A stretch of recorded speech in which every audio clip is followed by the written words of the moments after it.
ایک دن کا حسینی 120 پر بھاری ہو سکتا ہے، تو جو بچپن سے حسینی ہے وہ ہزاروں پر ضرور بھاری ہوگا۔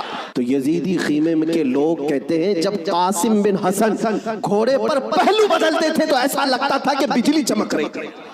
اگر کسی یزیدی کو پوچھے کہ تم کس کے ساتھ لڑنے کے لیے گئے تھے تو یہ کہیں گے 80 لوگوں کے ساتھ۔ کتنے لوگوں کے ساز و سامان کے ساتھ گئے تھے؟ کہیں گے 22,000 کے ساتھ۔ تو دنیا آج بھی ہنسے گی، 80 لوگوں سے لڑنے کے لیے 22,000 گئے تھے۔ کیا کیا لے کر گئے تھے؟ ہاتھی بھی تھے، گھوڑے بھی تھے، نیزے بھی تھے، تلواریں بھی تھی، بھالے بھی تھے، سب تھا۔ پھر اگر تم سے پوچھا جائے ساز و سامان کے ساتھ سہولتیں کیا تھی، یزیدی کہیں گے پورا پانی ہماری طرف تھا، دریائے فرات بھی ہماری طرف تھا، کھانا بھی ہماری طرف، پانی بھی ہماری طرف۔ پھر دنیا پوچھے گی ادھر کے خیمے میں حسین کتنی تیاری کے ساتھ آئے تھے، تو تمہیں منہ جھکا کر کہنا پڑے گا ان کے پاس صحیح قسم کے نیزے اور تلواریں بھی نہیں تھی، اور گھوڑے اور ہاتھی اور اونٹ بھی نہیں تھے۔ ان کے پاس تو 3 دن کی بھوک بھی تھی، پیاس بھی، اور اس کے علاوہ ان نوجوانوں کے پاس بھوک و پیاس کی شدت کے ساتھ ساتھ ساز و سامان جنگ بھی نہیں تھا۔ میں آپ کو بتاتا ہوں، سیدنا امام علی مقام مکہ سے نکل کر کے کوفہ جا رہے تھے۔ بہتوں نے منع کیا آپ کو، لیکن آپ کے سامنے کوفہ کے خطوط موجود تھے، اتمام حجت کے لیے آپ تشریف لے جا رہے تھے۔ بیچ راستے میں کوفہ کا گورنر عبید اللہ ابن زیاد، حر بن یزید، یہ نام یاد رکھیں، حر بن یزید الریاحی کو 1000 کا لشکر دے کر بھیجا کہ حسین کا راستہ روک لو اور انہیں کوفہ کی طرف آنے نہ دو۔ دائیں بائیں ادھر ادھر چلاتے رہے۔ حر بن یزید کوفہ پہنچنے سے کافی پہلے ہی مولا حسین کا راستہ روک لی۔ توجہ چاہتا ہوں، حر بن یزید کس کی طرف سے آیا؟ وہ سپہ سالار تھا، یزیدی فوج کی طرف سے آیا، 1000 کا لشکر لے کر آیا۔ لیکن جب وہ آیا مولا حسین کے پاس، راستہ روک لیا اور کہا ہم آپ کو کوفہ جانے نہیں دیں گے، آپ بغاوت کر رہے ہیں وقت کے خلیفہ امیر المومنین یزید سے۔ ان کے ذوم باطل میں یہی تھا، اور اس کے بعد وہ راستہ روکے اتنی دور تک چلتا رہا، کبھی دائیں کبھی بائیں۔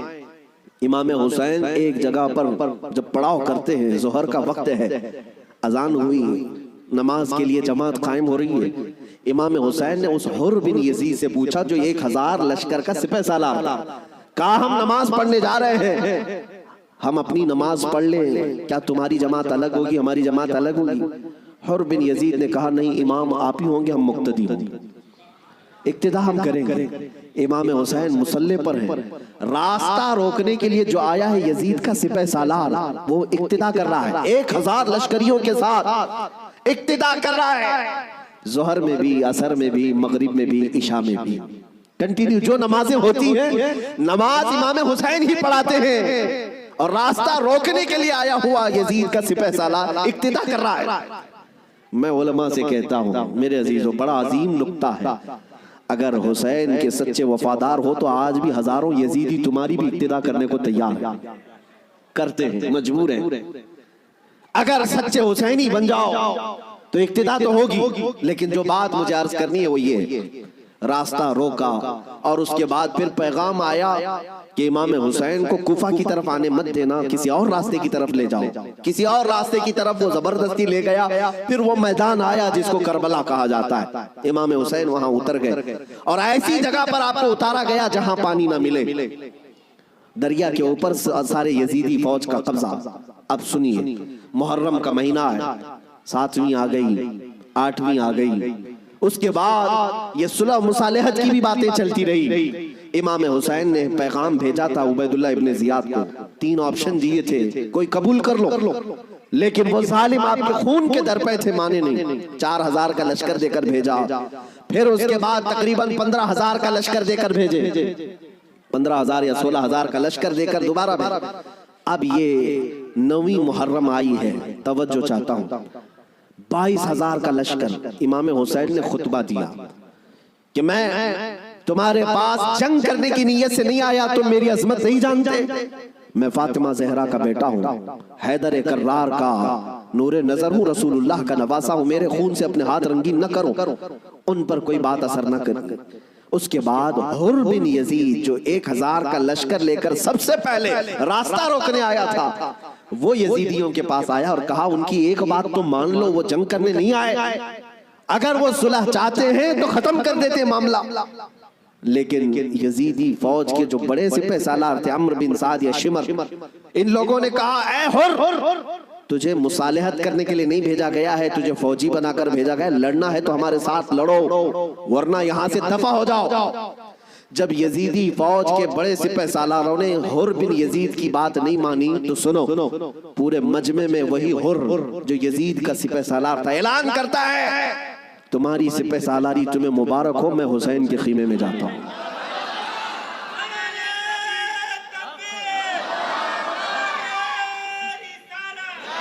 توجہ، حر بن یزید نے کہا مجھے اب نظر آ رہا ہے کہ حق اور حقانیت حسین کے خیمے کی طرف ہے، مجھے جانے دو۔ ان لوگوں نے کہا تم جا سکتے ہو۔ حر بن یزید کو پتا تھا حسین کے ساتھ جانے کا کیا انجام ہو سکتا ہے، 22,000 کا لشکر جرار ہے اور ادھر صرف 80-82 لوگ ہیں۔ ایسے وقت میں ایک چھوٹی جماعت کا ساتھ کون دے سکتا ہے جہاں بھاری بھرکم لشکر سامنے موجود ہو؟ میرے عزیزو، ایک چھوٹی جماعت کا ساتھ صرف وہی دے سکتا ہے جس کے سینے کو مولا ہدایت کے لیے کھول دیتا ہے۔ میں نے دیکھا ہے مصیبتوں کے وقت کون ہمارے ساتھ کھڑا ہوتا ہے۔ لوگوں کی نظروں میں بہت بڑی بڑی حکومتیں ہوتی ہیں، ارے بہت سارے لوگ تو ڈر جاتے ہیں ان کے ساتھ کھڑے ہو جائیں، فوٹو میں آ جائیں گے تو کل کیس ہمارے اوپر بھی ہو جائے گا۔ میرے عزیزوں، میں اپنی بات نہیں کرتا، لیکن ایک بات ضرور ہے، حق جماعت اگر اقلیت میں بھی کیوں نہ ہو، اللہ کی مدد آج یا کل اسی کے ساتھ ہوگی۔ اگرچہ آج وہ مظلوم نظر آئے لیکن اللہ تعالیٰ غالب فرمائے گا۔ حسین اعظم کے پاس حر بن یزید آ گئے۔ جس بات کی طرف میں تمہیں لے جا رہا ہوں اس کے لیے اتنا لمبا واقعہ بیان کرنا پڑا، جو اصل لب لباب ہے، جو خلاصہ ہے اس واقعے کا، وہ ابھی عنقریب بیان کرتا ہوں۔ نوجوانوں توجہ سے سنو، توجہ۔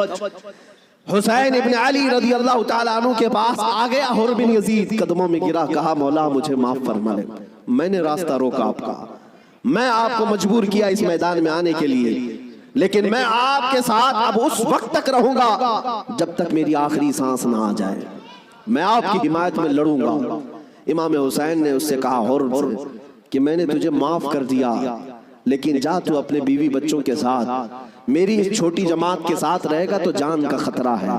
حر بن یزید نے کہا میں نے جو راستے میں آپ کے ساتھ کیا اس کا کفارہ جان دینے سے بھی میں سمجھتا ہوں ادا نہ ہو پائے، اس لیے میں آخری سانس تک آپ کے ساتھ رہوں گا۔ رہا ساتھ میں، 10ویں محرم آ گئی۔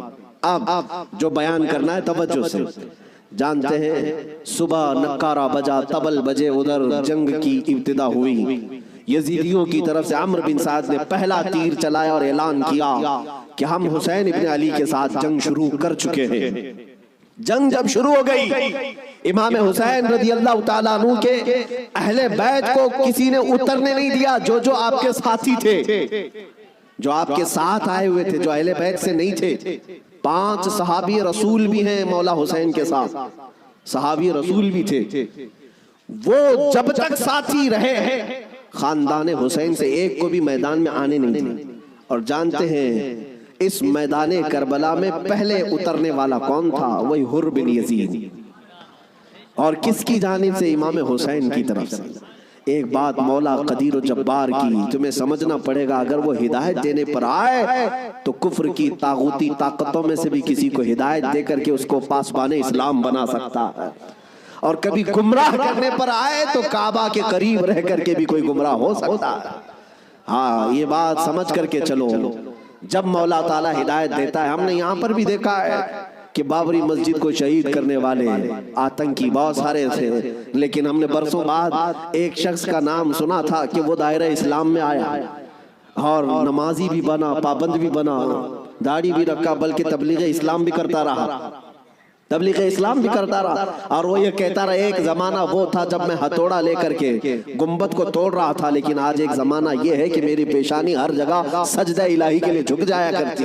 مولا جس کو جہاں سے چاہے ہدایت عطا فرمائے۔ حر بن یزید امام حسین کی طرف سے پہلے میدان میں اترنے والے۔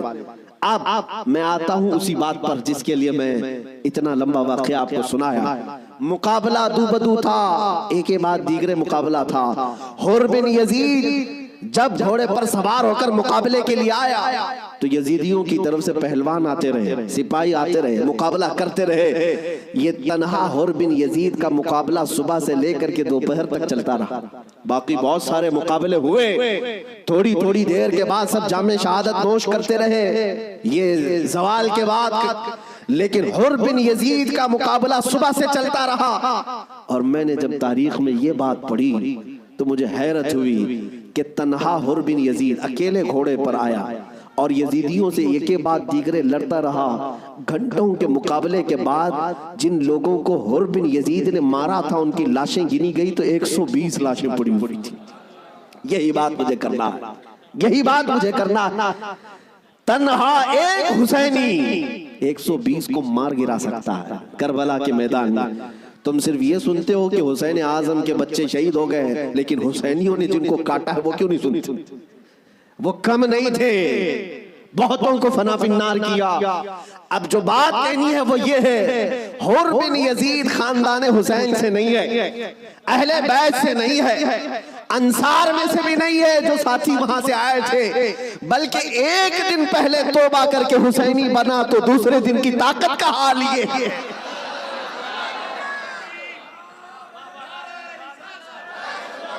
اب بات سمجھ میں آ گئی، بات سمجھ میں آ گئی۔ ایک دن کا حسینی 120 پر بھاری ہو سکتا ہے، تو جو بچپن سے حسینی ہے وہ ہزاروں پر ضرور بھاری ہوگا۔ کیوں نہ بھاری ہوگا؟